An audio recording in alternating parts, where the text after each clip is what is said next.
Just a minute. You said an hour. Well, it ain't gonna be an hour video. People don't watch videos that are an hour long. But I'm not gonna ask you anything that's gonna embarrass you. I'm not gonna put you on the spot. I'm just gonna ask you some simple questions, and you give me your honest, straight up. It's not closed all the way. Straight up answer. Make sure when you tag paint in the house that you put the lid on the top. It is on top of it. I can't even remember that now. Here's a grease pit and I'm gonna go on YouTube. I don't care. Don't care what people think about you. But I don't care what people think. It's just really bad. It don't matter. I mean, look. Okay, stop. Put it back on, please. Look at that mop. You think I care? No. Hey there, it's Pete with GCI Turf. I hope you're having a great day today. I want to welcome you to my home here in North Carolina. And I'm in here with my daughter, and we're going to do a little bit of business lesson, teaching, whatever you want to call it. You guys know that I've been having my own company, self-employed for 18 years now, extremely successful. And for the past 2 or 3 years, we've had an online business, extremely successful as well.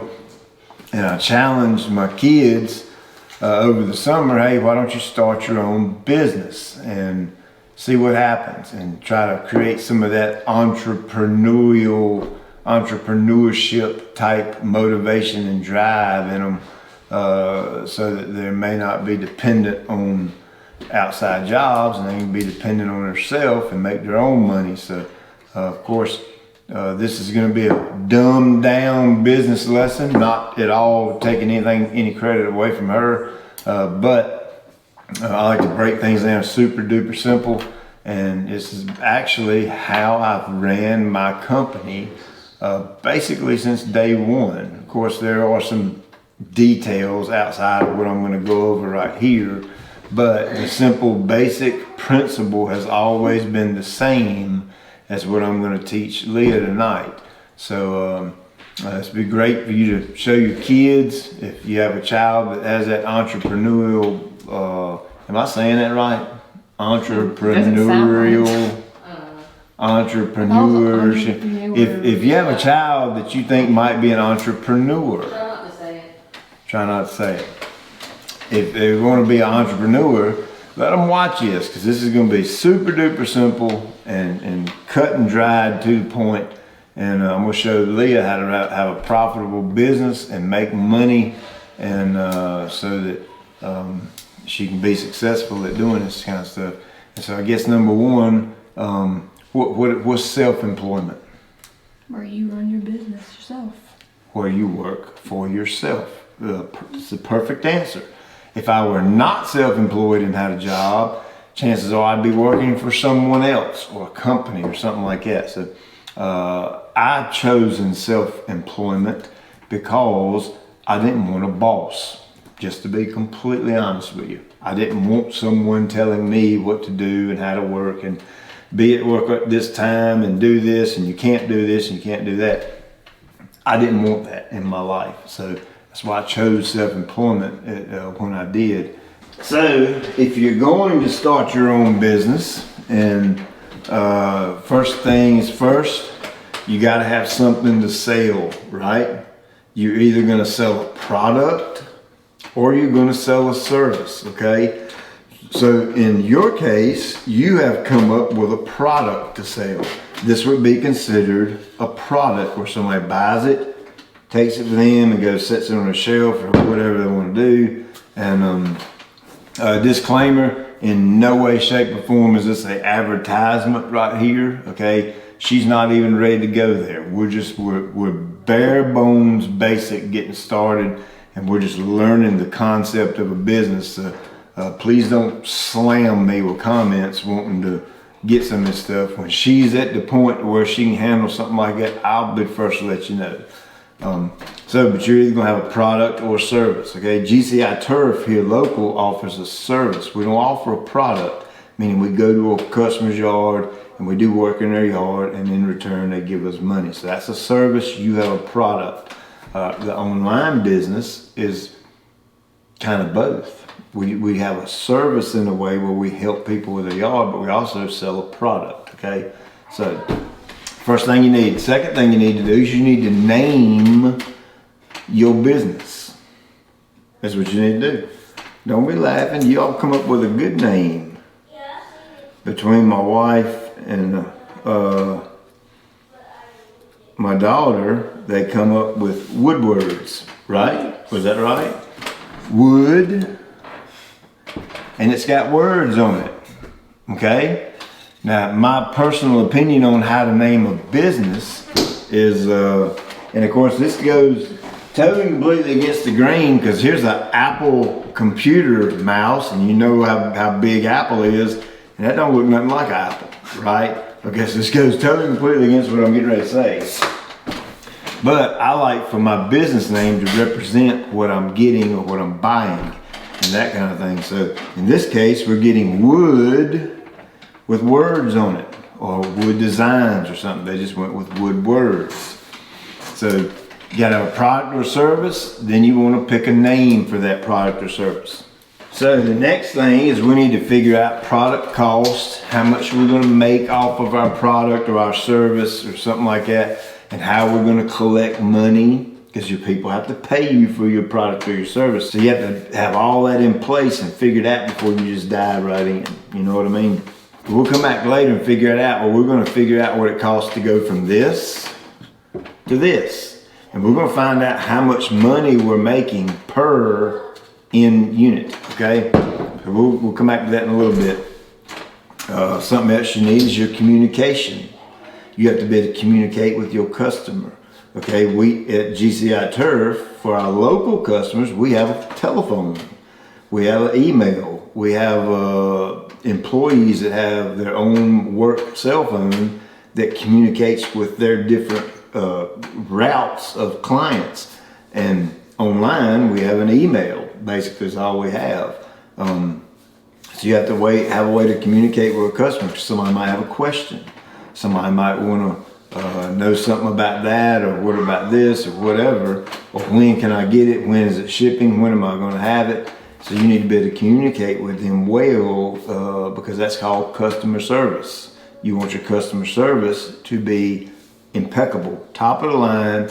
Your customer service should be hands down. Next to the quality of your product, your customer service should be the second thing on your list that you focus on. Because number one, if your product didn't any count, nobody's going to buy it, regardless of how good your customer service is. Does that make sense? So the way we're going to handle communication is, Leah didn't have a phone, and so we're going to create Leah an email. It's going to be kind of like a strictly email business only, and that way she can communicate that way. Or she can use our phones to call people and stuff like that. But the main way will be communication via email on this until she gets going, and you can kind of step it up a little bit as you get into the business more. You need a way to sell the product, okay? In this case, the prime thing would be to have a website, right? And you could reach masses of people. Well, the problem is you don't have a website. So what we can do is make you a kind of a off-grid, fictitious type website by creating some PDF guides. This is why I asked you today to start taking pictures. We can take and make a PDF guide that has a picture and a price. Okay? Then it'll have a picture and a price, and then a picture and a price. And all the different ones that you make, you'll have a price with it attached to a picture, and it'll all be laid out nice and neat in the PDF guide. So when somebody calls you, you say, well, how much does it cost? Or when somebody emails you, how much does it cost? You say, well, let me send you a guide. It's a free guide that has all the pricing and all the different ones that I offer. And you just drag it over into an email and whoop, send it on. And then that person opens it up, and it's like a catalog. So not really a website, but it's similar, kind of, sort of. You're giving them a list. No, they can't click on it and all, but they know what they can buy. And it eliminates all confusion, right? This one's $8, this one's $6, this one's $5. And we can create you a second PDF that they can go in like an order form. and fill out an order form. I want item number 0012 and item 0027. And then you know that this is item 0012 and that one's 0027, and then you know which ones you need to make. See what I'm saying? That's organization within the business. Okay, I don't have that on the list, but that's so important to be organized, especially once things go boom and things take off. You don't have time or probably the brain to keep your hand on everything, so parts need to move fluidly by themselves. You understand what I'm saying? So that's why you got to be organized on it. You could have a storefront. People sell on the corner, street corner. People set up food carts and sell their product out of a cart on the corner. So you need a way to sell. A storefront, you're more than welcome to put some at the office and set them up there and all that. And of course, once you get past that, you need a way to get the product to the person. You don't have a car, and even if you did, it's super inefficient to say, okay, I'll be over in a minute. And you end up spending all your time driving around to everywhere in the country delivering your product, and you waste all your money and time on gas and your time that you could be spending building it. So shipping is the most efficient way to get this to a customer. So fortunately for you, we have a very detailed shipping system already set up at GCI Turf Academy, so you're welcome to use that if you would like. So most people do not have that luxury. Understand that most people don't. So you kind of got a little leg up on most on that.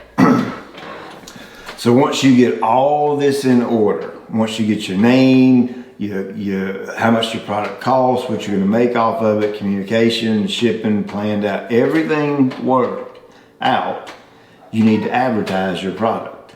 You need to say, hey, look what I've got for sale.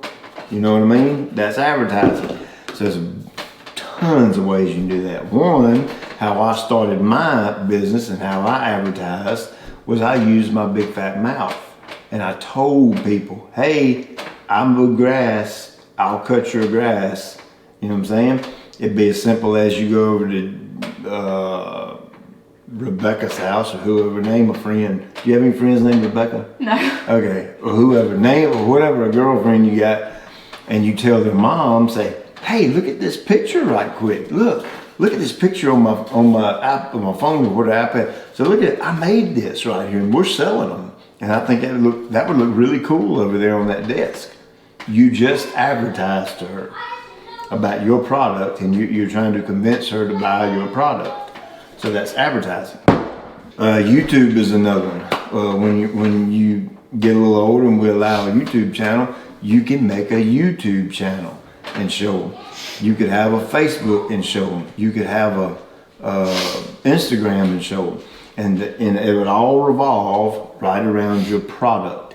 All that is advertising. You could run an ad in the newspaper, which would be very inefficient because a lot of people don't do that now. It's all about the internet, okay? You could put a TV commercial on, super expensive that you couldn't afford, so that would be out of question. So the free advertising is the best way to go right now. And a Facebook account's free, and Instagram and YouTube, all that's free. So when we get to that point, and word of mouth is free, it don't cost me nothing to tell somebody that, hey, I have something for sale. You know what I mean? All right, so let's jump back over on your product costs and how much money you're gonna make off of a product and all that, because that's incredibly important. That's next to, well, at the end of the day, it's probably the most important. I don't like to put profit over quality, but if you're going to run a business at the end of the day, if you don't make a profit, what is a profit? What you make off of it, money. Well, that's money left over after all of your expenses are paid, okay? Money you get to take and put in your pocket, profit, okay? That's my definition of profit. So if you don't make that, if you don't have a profit, let's say you break even on everything, and if you spend $2 for something and sell it for $2, or you create something for $2 and you sell it for $2, what's going to happen? You're not gonna get any profit. You're not going to eat. Because you have to have profit to eat, right? And we like to eat around here. So if you don't make a profit, you can't eat. You can't go buy stuff. You can't pay your light bill, all that. You have to make more money off of this product than what you have in it, okay? And there's a certain amount that you need to make so that you can continue to grow your business and things like that. So my question is, let's pick this one. How much does that sell for? $10. How much did it cost you to make it? I don't know. That's not quick enough. You should wrap that number off. You should have that number embedded in your mind, how much it costs you to make this. So every time you sell one for $10, you say, oh, I just made blank, okay? So we're gonna figure out how we go from here to here in cost. We're gonna learn right here, right now, how much it costs me to make this. Then we're gonna find out how much money you're making on it. So this right here is a 2x8, and we're renovating the shop. And by the way, she came up with this idea, right? 100%. Very proud of her for that. It's really cool to come up and see her use her creativity that God gave her. And of course, she's kind of got that little bit of daddy in her, that go-getter, task-driven, focus-driven. Give me a task, complete, go to another task. She's kind of got that mentality about her, which is very good. It'll take her a long ways in the world today. And so we're going to learn what it costs to make this. That's a 2x10, a 2x8. I have no clue how long that was. We're renovating the shop, and these are just spare wood from the shop, the office. We're putting in a new office at the office. Putting in a new office at the office. Putting new offices in at the office. We're putting new offices in at the office. Okay, that's enough said about that. And this is scrap. So right now, you don't have any cost in this unless I start charging you for the wood. Please don't. Matter of fact, I think Granddaddy left the invoice for you in that box for cutting all the wood. So 50 cents a block. So right now you don't have any cost in the wood, but we're going to figure this up as if you do, because once we finish the office and all the wood is gone, guess who has to go buy their wood? Me. You do, because I'm not going to buy it for you. So you need to go buy it yourself. So that's why it's important to know your numbers. Know these numbers. To a T, you need to know them. Almost down to a penny, okay? So we made a phone call and found out that a 2x8x10 costs $6.48. Okay, and a 2x8x16 costs $11.03. Okay, that's the sticker on the price on the shelf at Lowe's.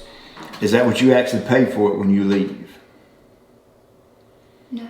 No, because we have this thing called sales tax. So here in North Carolina, that's 7%. So we're going to add 7% to that now and get a total. Now, what if you had to buy your product online and let's say you had to buy your wood block online and you paid $2 for it and it cost $1 to ship it. How much money do you have wrapped up in that? Like $3. $3. Even though you paid $2 for it, you have $3 invested because the shipping ain't free, right? You have to come out of your pocket and pay for shipping. So all that has to be wrapped up in the cost, okay? Okay, so we've done the math. So now a 2x8x10 cost us $6.93 out the door. A 2x8x16 cost us $11.80 out the door, okay? That's not a whole 16-foot piece, right? That's going to be roughly about what we use out of a 10-foot long piece or 16-foot long piece. So we need to figure out how much does that piece cost. You know, this means something, but at the end of the day, I need to know how much this particular piece costs. So here's what we do. You measure it. We measure. Go get a tape measure. 5 7/8 inch, but we're gonna call it 6 inches just for easy math, okay? So first of all, I want to find out which one of these are cheaper by the foot, okay? So it costs you more per foot to buy the 16-foot long as it does the 10-foot long in this from this store. You can shop around and get different prices from different stores. So in this case, we would be stupid to buy the 16-foot, right? Because it costs us more, so we're gonna buy the 10-foot piece. So that's 6.93 divided by 10. We're gonna get an exact cost, 69.3. So the 3 is less than 5, so you round it down. So you're paying 0.69 cent per 1 foot. Okay. Now, how many inches are in a foot? 12. 6 divided by 12 divided by 6 is 2. So we're going to divide this 69 cent, 0.69 divided by 2 equals 0.345. So that 5 rounds up. So it ends up, you've got 35 cents wrapped up in this. Okay, 35 cents. So what are your other costs involved? What other kind of things does it take to get from here to here? Paint. Paint. Okay. Paint. What else? Paintbrush. Well, let's do supplies first. This would be a supply, something that's used to make the finished product. So paint would be a supply. This would be a supply. Is the vinyl. And that's pretty much it, ain't it? And the machine, which we've had. Well, that's your equipment. That's a little bit different. This would be equipment. These are the tools you use to create the product. It's just like my Ventrac is a tool I use to mow a yard or do whatever with it. So that's equipment that's different than my supply. For me, like when we go out and buy fertilizer, that's a supply because that's something we're kind of ongoing buying. We buy it, use it, buy it, use it, buy it, use it. That's a supply. You buy it, use it, supply. It's something that ain't there permanently. Once you buy these and get them paid for, and the Cricut machine and all that kind of thing, it's called your asset. Okay, that's things that the company owns that are valuable, basically. Is with that in a nutshell. So, how much does a sheet of vinyl cost? Oh Lord, like 90 something. 90 cents for this one sheet of vinyl? I mean, it depends on what brand you buy. Okay. Like this is Oracle 651. Okay, well here's the deal. You need to find a standard. Meaning, when you get your pricing structure set in, you need to buy this one and this one only. That's the best brand. Okay? And when you do buy it, what does it say? This one sheet of vinyl costs 90 cents? No, I don't know, really. Okay, let's... Like 69, maybe? Let's don't guess. I don't know. Let's don't guess because we need to be very accurate. Look it up and tell me how much it costs. If you find it on sale somewhere, I don't want the sale price. I want a normal standard cost. Excuse me, $2. $2 for that sheet.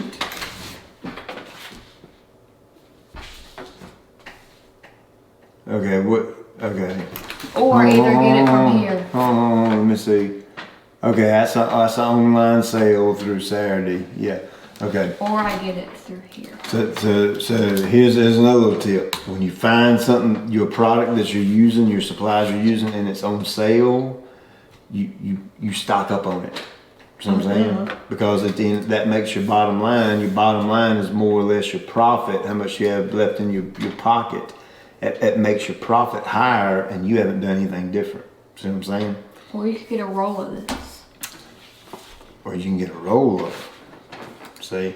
But right now, you're buying them piece by piece because you don't have enough income built up to go out and buy a whole roll of them, right? It is. Right? Yeah, right. Show me what a roll looks like. So that's a roll. We have one in there. Okay, so a roll. That's a roll. Okay, a roll is 12 inches wide. That's a 12 inch wide by 5 foot long for 325. All right, let's do some simple math right here. 3.25 divided by 5 foot long. Ooh, 65 cents for this versus paying, what was the other one? $2. That's a major difference. So at the end of the day, we want to focus on buying rolls of it. Well, there's just 165, but it's the same brand. It's just from a different website. Okay, so a sheet's 165. Okay, that's a whole dollar more per sheet. So that means that 5 foot roll is gonna make you $5 extra. See what I'm saying? So we're gonna focus on buying rolls from now on. Okay, even though they cost you a little bit more up front, that's what we need to do. Because that can actually help drive the cost of this down. You can actually sell it for a little bit cheaper because your cost is cheaper and you can sell more of them. See what I'm saying? Volume is what it's about, especially when you're talking about online, internet type sales. The more you sell, the better, okay? As long as your quality is still there.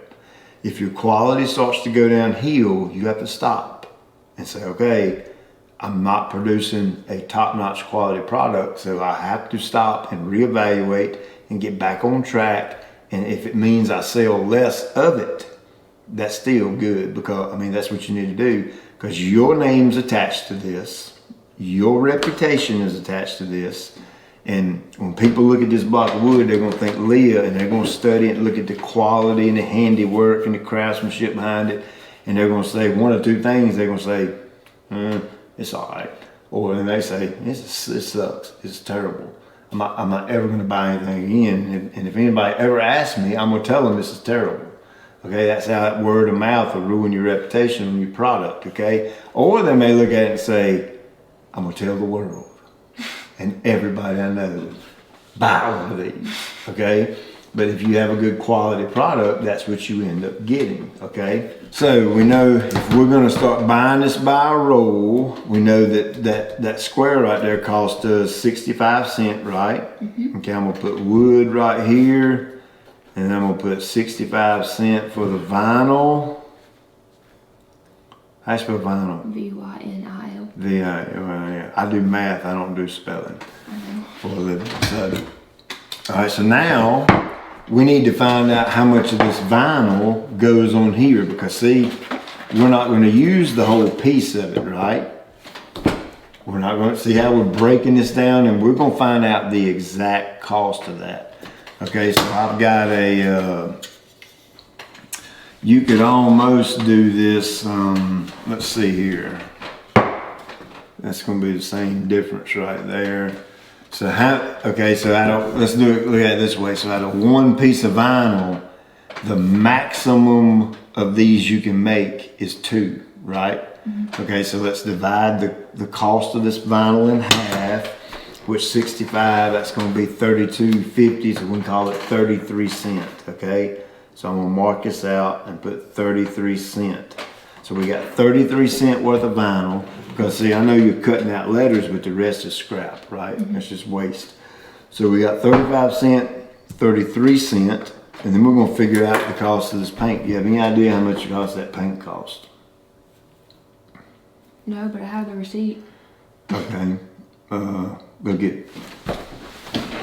Alright, so make sure it's the right one now. Krylon Color Max Acrylic Latex Indoor Outdoor Satin Black. Satin black. Hey. $4.98 for $5. Plus No, it's $4.98. It don't cost $5. Get that out of your mind, okay? So we're going to do $4.98 times 7%.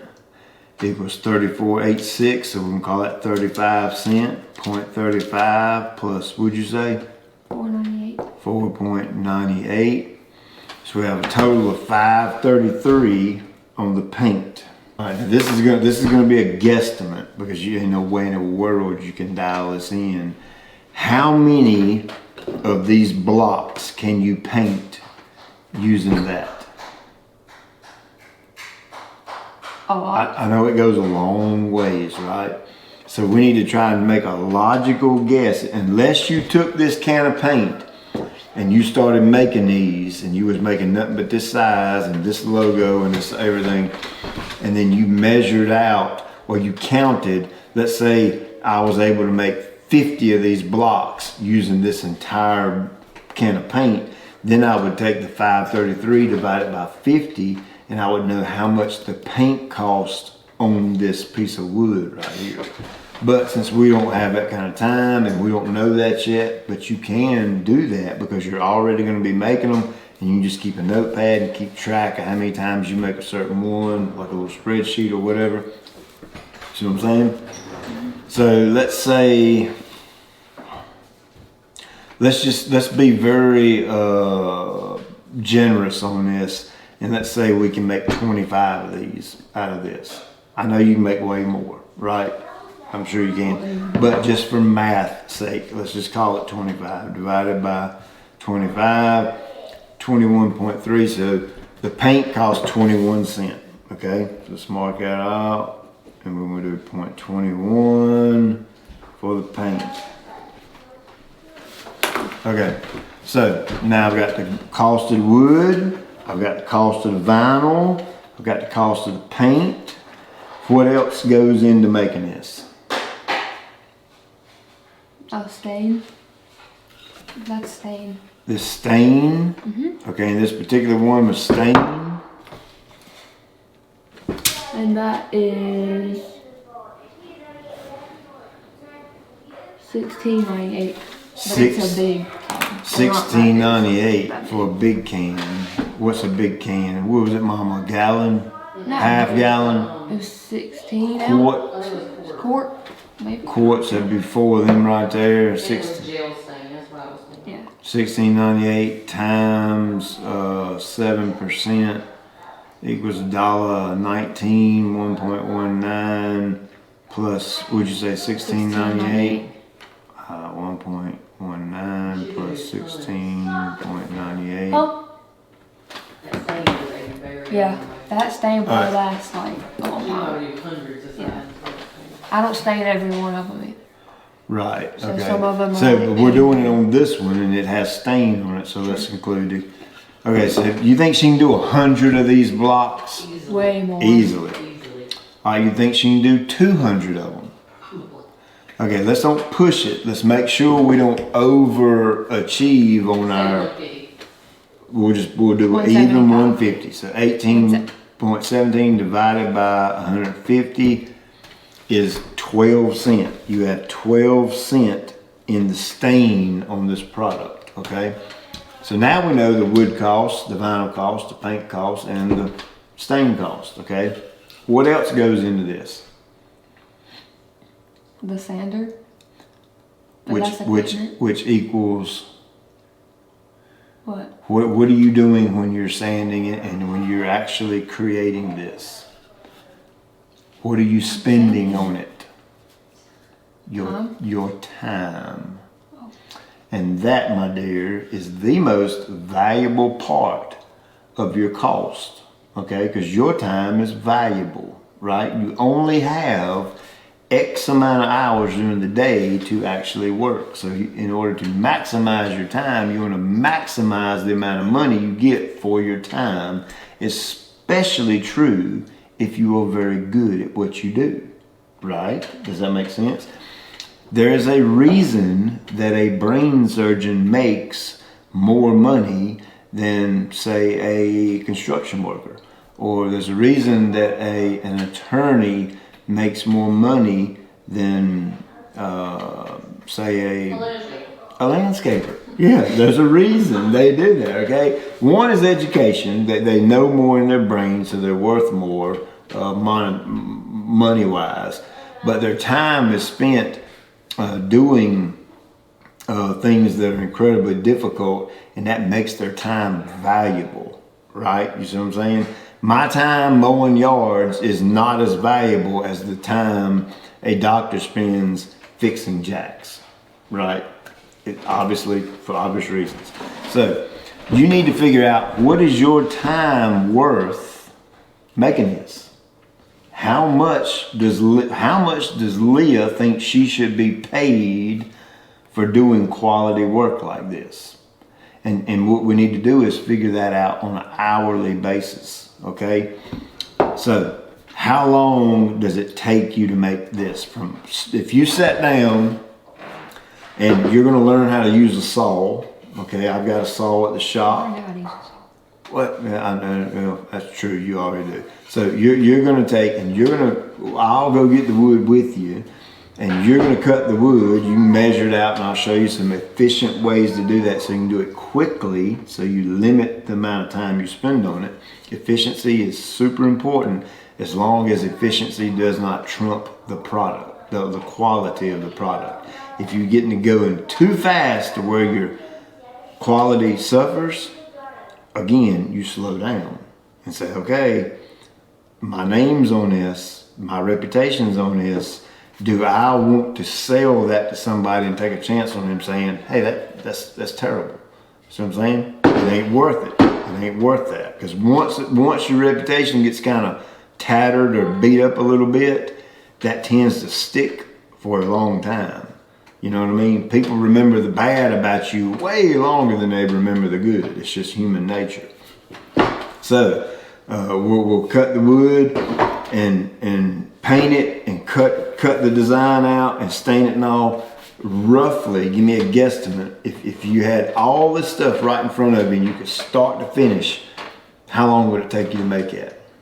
Like 30 minutes maybe? About 30 minutes. That's what I was going to say. About 30, maybe 40, if she really goes slow and be particular. So we'll say 30 because it's easy math. As many as she's made by now, I would say. As many as she's made, you can probably knock that out in 30 minutes, okay? So, you being the age that you are, the education you have, the talent you have, realistically, what do you think because I think you're worth $1 million an hour. But the problem is, you're not going to find anybody that's going to pay you $1 million an hour, okay? So we need to be realistic here. What do you think Leah's worth is per hour to make this? And you tell me, and then I'm going to give you a real world opinion. I don't know. You think, is it worth $20 an hour to you? Do you think you're worth $20 an hour to make that? No. I don't either. Okay, and probably the people that are going to end up buying this are probably not going to pay you $20 an hour to make a piece of wood with some writing on it. Okay, not to diminish the product, but at the end of the day, that's what it is. Okay, it's kind of a luxury type product. People are going to set them on their desk like we have them over here. And you know, they're gonna chit chatter about it. It's so good, but it's not something that is a must have. Okay, it's not food. They don't have to have it to eat to survive. So it's a luxury item. So my guess is, I think it should be about a $12 to $13 per hour. That, I think, Mama, what do you think? You think $12 to $13 an hour is a little high, or do you think that's right in line for this? I mean, this is good quality. It's high quality. It's all handmade. You have to keep that in mind. You're not throwing this in a machine and hitting a button. Okay, it's all handmade. How you do all this little stuff with your hands, and you paint it by hand. And handmade crafts tend to bring more money in the grand scheme of things than something you throw in a machine and let a machine cut it out. It's because you spent your hard-earned time on this, and it's personal. You know what I'm saying? It's one of a kind. If you took this and tried to make an exact replica of it, you could not make an identical replica of it. You yourself. Either, what I mean by that, either your lettering would be off a little bit one way or the other. The grain may be different. You may get a little paint heavy right here. The paint may be a little bit different here. That's what I'm saying. They're individual and cannot be replicated. It's a one-of-a-kind product every time this goes out the door. So that alone makes it a little more valuable than, say, something you throw in a machine. Does that make sense? Mm-hmm. Okay. So I'm gonna put a $15 an hour. I think we're gonna shoot for high end because I want you to model this kind of like I've modeled my company. I'm more about quality over quantity, okay? You know what that means?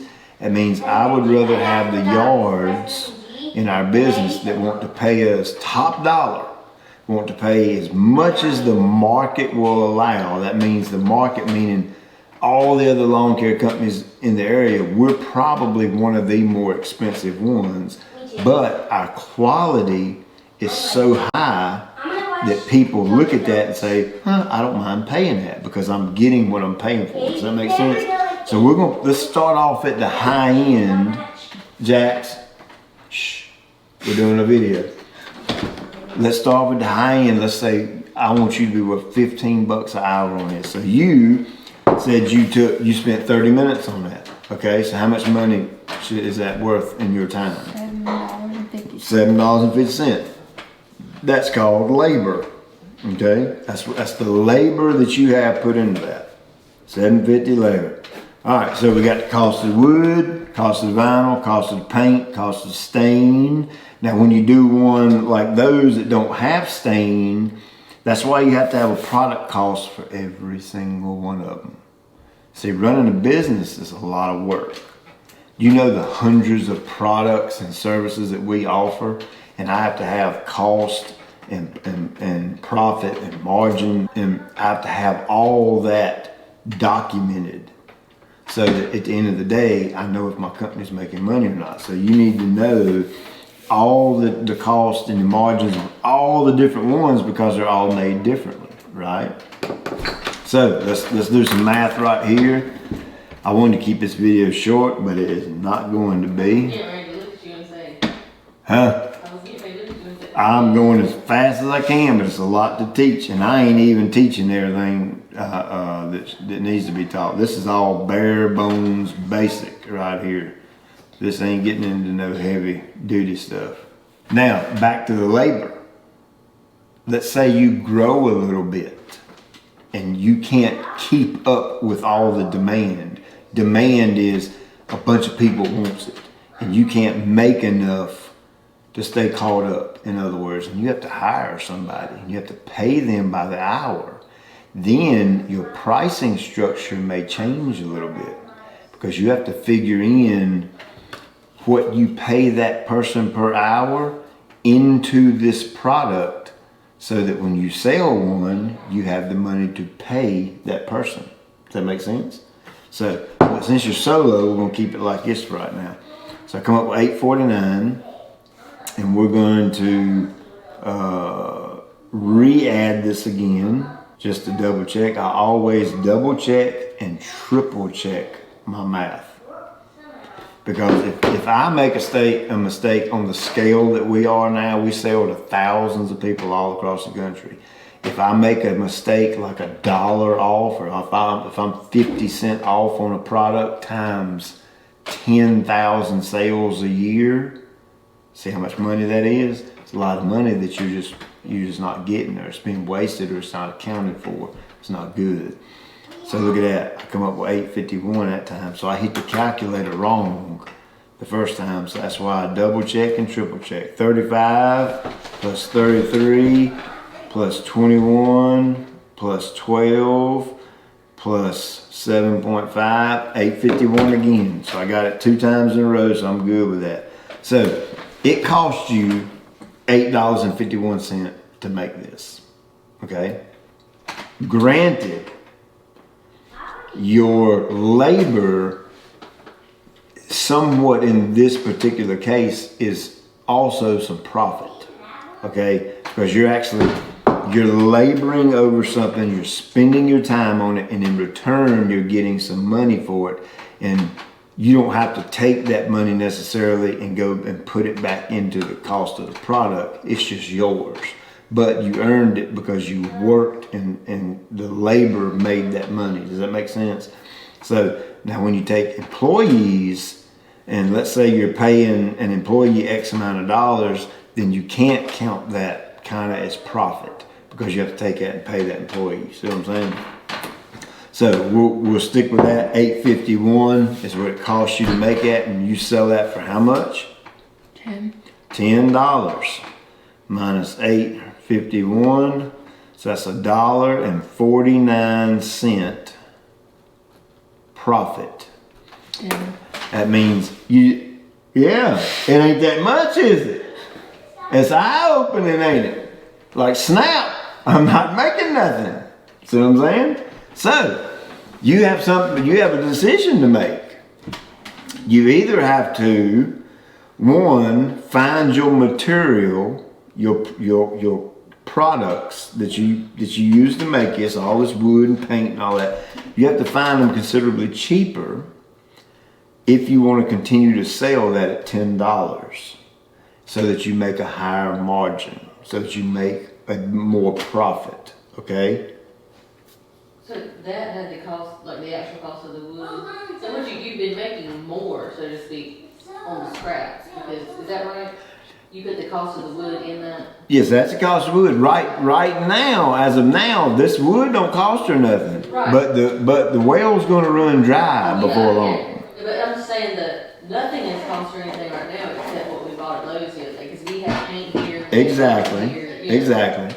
So all of it's really been profit so far for you.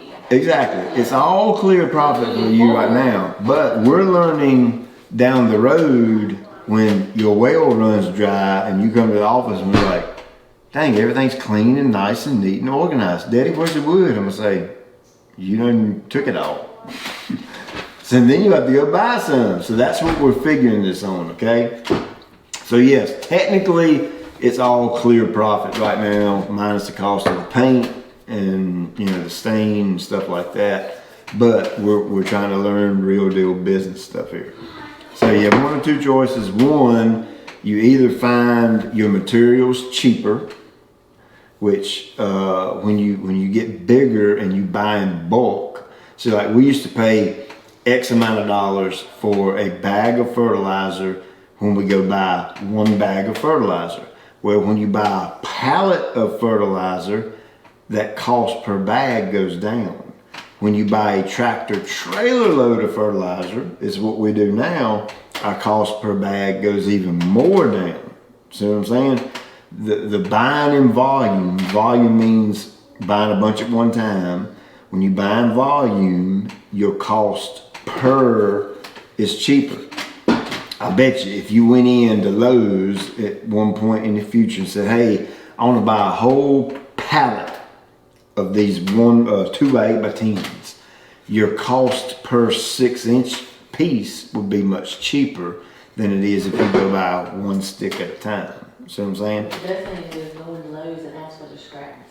Yes, that's another creative idea, is they will have scraps. Yeah, because they cut wood. And you go in there and say, may I have all your scraps? And then that way your cost is zero. Your granddaddy is a master carpenter, so he uses wood all the time. So you could go to granddaddy and say, dear Granddaddy, I want every piece of scrap wood you have that is this size by this size. You can make him a list. If it's 2x4s and they're 4 inches long, keep it.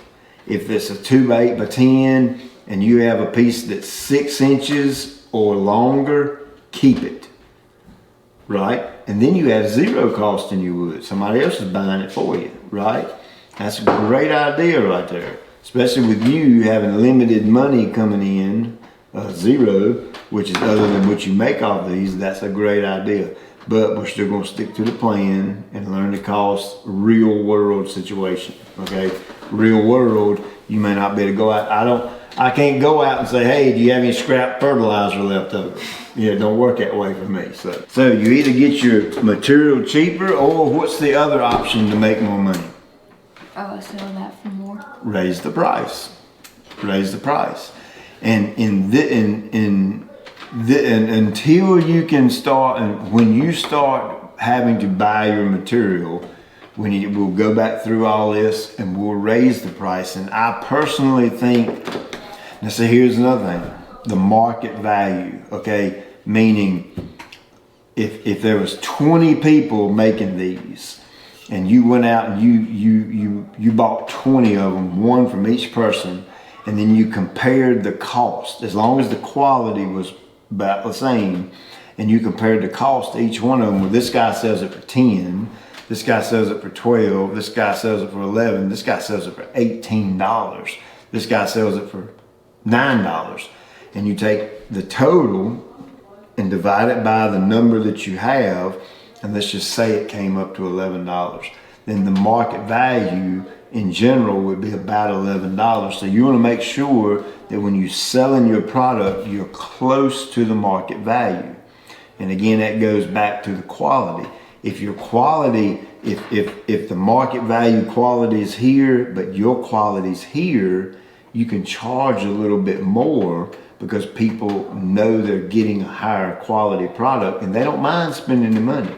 Most people don't, okay? Just direct opposite of that, the cheap crap everywhere that people sell. If market value's here and somebody's selling a cheap product for down here, yeah, he might be selling a lot of them, but at the end of the day, they're getting a cheap, crappy product. And who wants that? You see what I'm saying? Quality over quantity, okay? If you sell 1 million of them at $1, but if you sell 500,000 of them at $4, see the difference?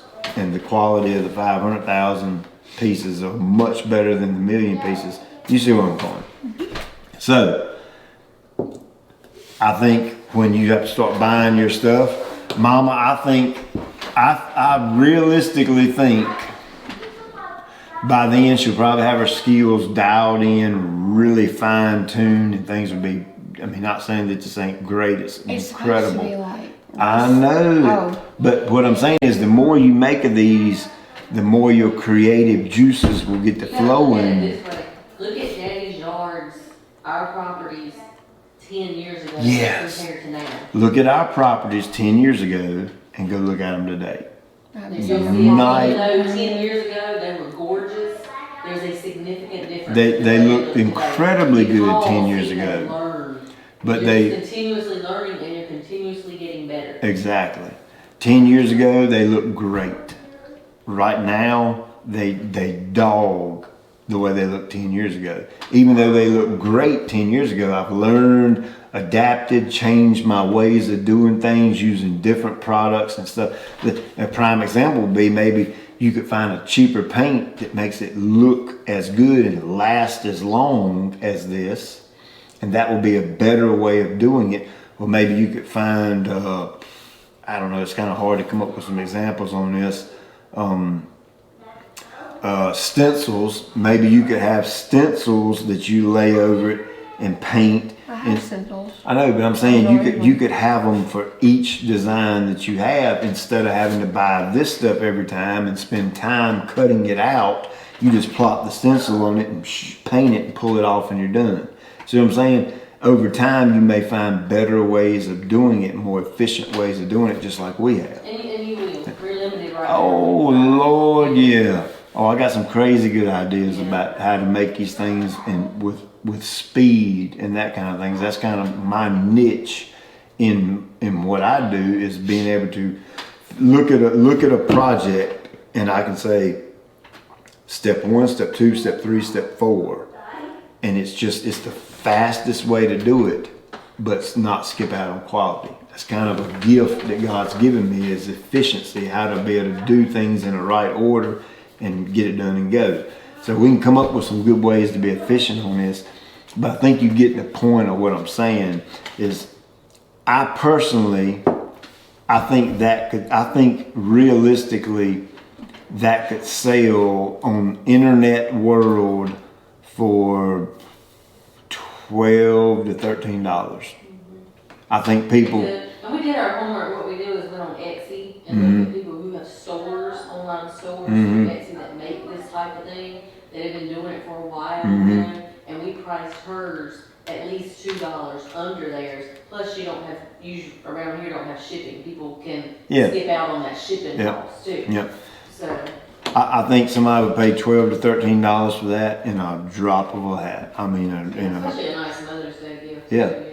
And so you can customize them for the holidays and all that, and even around the holidays, you could like special ones or even custom ones. When somebody calls you and says, "Hey, I want a block of wood this size, this big, and then I want to have it a certain way on certain colors. So you have to customize I that. had one of those today. So that takes you more what? Time. So you charge more Money. for your Business. time. Profit. Time. For your time. You charge more money for your time when it's a customized type deal.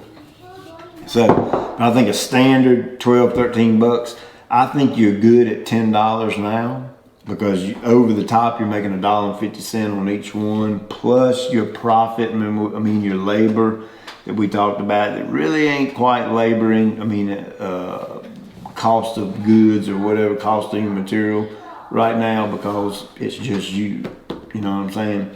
So if you put those together, 7, 8, that's $9 out of $10.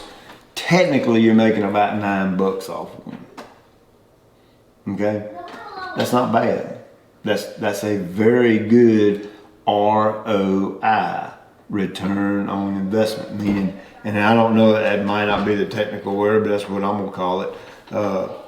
You've invested your money into the product, you've invested your time on it, and in return for it, you're making $9 profit off of it. So that's your return on an investment, okay? And of course, that may not even be the correct terminology, but we'll say it because it sounds cool, right?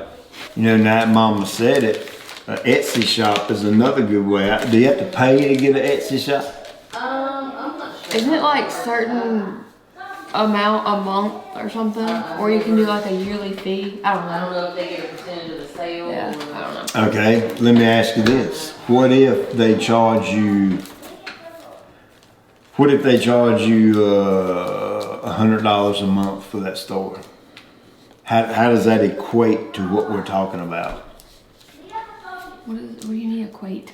How does that play into the cost of what we're making? If they charge you $100, that means you have to take that $100 and figure it into the cost of this, right? Because what if you don't? That's $100 a month you're not getting back. Okay, it's almost kind of like paying rent on a building. If you're working out of a building paying rent on it, you have to figure in the cost of that rent and build it into the price of this so that it pays the rent for you, right? Because you don't want to take your profit, the money you get to keep at the end of the day, and then have to spend it on the rent, right? It don't make any sense. So you have to figure that into the cost. Another thing we forgot is when you're shipping this, okay, who pays the shipping bill? Me. Yep, just like me. When we ship that stuff online, we get a bill from FedEx. They send that bill every week or every month? Every week we get a bill from FedEx, and they hit my credit card, and we have to pay that bill. Okay, if I took my profit and paid the shipping cost, what would that do to my profit? Lower. It would eat it up, right? It would make it lower. So we have to build the cost of the shipping into the product that we sell. Even though online it says free shipping, it's not technically free. The customer is paying for it. The absolute one thing that I can advise you on, that is probably the single most important part of this entire thing, and it does have to do with business, has everything to do with business, but it's not directly related to cost or product name or none of that. Is at the end of the day, so at the end of the day, when you make your profit, and your profit is $9, okay? You have $9 in your pocket, right here. You can't spend $9.50. You understand? Mm-hmm. You can't spend $11. You can spend $8.99, and you can spend $9, but you can't spend over that. That's just a life lesson that is in general for life. If you make $10, don't spend $11, okay? That little funny thing called credit, where people loan you money and say, hey, here's some money and you can pay me back a little bit more. that allows you to make 10 and spend 11, but you want to stay away from that. Okay? So as long as you abide by that and stick tight to that rule, your profit and the money in your bank will keep going and get bigger, bigger, bigger, because you're not spending more than you're making. Does that make sense? Mm-hmm. So to kind of go hand in hand with that, meaning if you make 9, don't spend 10. We want to be diligent with our money, right, and our profits that we make. And another way to do that is to honor God with your money, meaning your profits, which you make, what you bring in a week. We want to give back to Him what He requires, and then we want to pray and ask Him to, hey, do you want me to give more money away? Do you want me to help more people with the profits that you've provided for me? Because without God's giving you your brain and your hands and your mouth and your pencil and your paint and all that, you couldn't even do none of this if it wasn't for Him, right? Mm-hmm. So we want to be obedient to that and honor God with our money, as far as giving to Him what He requires and tithing, and then going above and beyond that. And here's a great piece of advice. And a godly man, Dr. Shep Walter, give me this advice years ago. Okay, he said, Pete, he said, business is so easy. I was like, what are you talking about? He's like, yeah, get your business set up to where you're making a profit. Okay, that's what we've been talking about. He also said, and this has stuck with me for years, ever since he told me, he said, if you want to make more money, give more money away. Totally and complete opposite of what the world teaches, right? The world says, keep it, it's mine. God says, give, right? So do we obey the world or do we obey God? We have a choice to pick. And so obviously me and your mama have chosen to obey God, especially when it comes to money, because where your treasure's at, that's where your heart's going to be. Where you put your earthly value at, and a lot of times that's money, that's where your heart's going to be. So if you have a giving heart, God's going to honor that giving heart and pour on you more than you can handle a lot of the times. Me and Mama's going through that right now because we've been diligent and faithful to the Lord with money. He's in that process of pouring on us so much that we hardly can't handle it. You see what I'm saying? So don't spend more than you make. Honor God with your money. And it's worked out great for us. It'll work out great for you. You understand? Mm-hmm. And just to clarify that, when I say He's pouring more on us than we can handle, I'm not necessarily talking about money. You understand? I'm talking about blessings in so many other ways than just money. But by us giving freely and giving willingly and giving obediently, we are putting ourselves in a position to where God wants to return more blessing to us, whether it be money or whether it be lives being changed or whether it be more joy with our kids, more joy in our marriage. That returning favor is a big thing. It's not just money. Okay, you understand what I'm saying? Let's wrap this up. We're going to go back over this real fast. Of course, you got to have a product. This is your product right here. A name. We're calling it Woodwords. And that comes with creating a little logo and some branding and marketing and all that kind of thing. And when people, like the UPS truck, it's a brown box truck. When that truck goes down the road, UPS pops in your mind, right? When you create your logo for this and people see that logo, they're going to think Woodwords right there. The GCI logo is becoming a little bit famous. So when people see that with the grass and the cross in the middle, they're like, GCI turf. See what I'm saying? That's branding. Making that logo stick out in people's minds. My logo's sick. Your logo's sick? Yeah. Sick as in a good sick or sick like virus? Good sick. Okay. name words, and you have to figure out all your profit and your cost, the material and all that. We just did all that.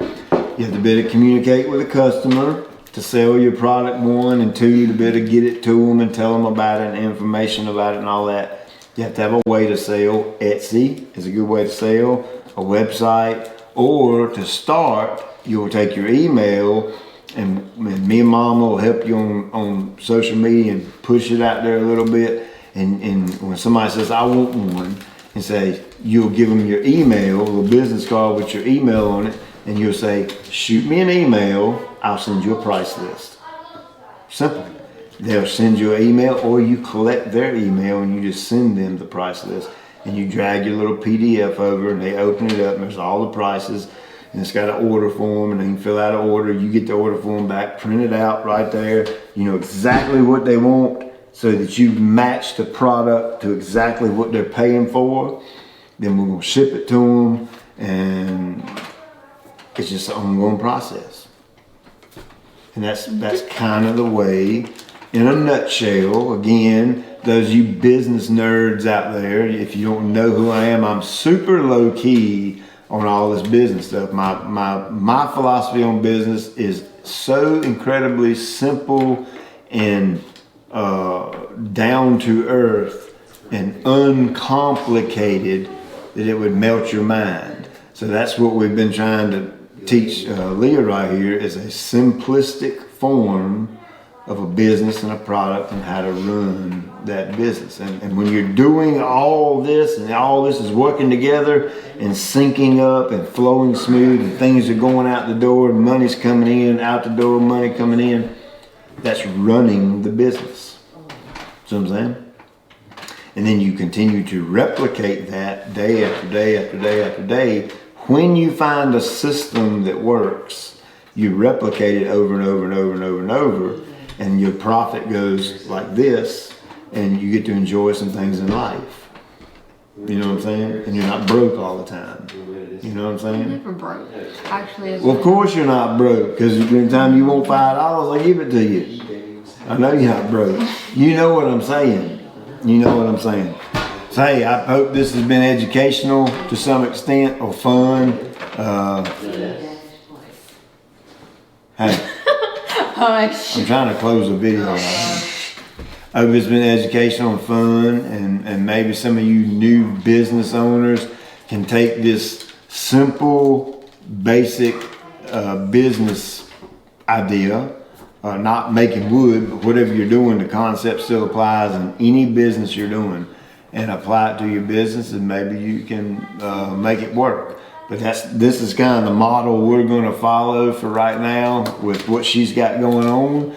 And as we get into the business and you start doing more and more, you're going to learn and see, well, I done this way this time, and I done it that way that time, and boy, this way worked way better.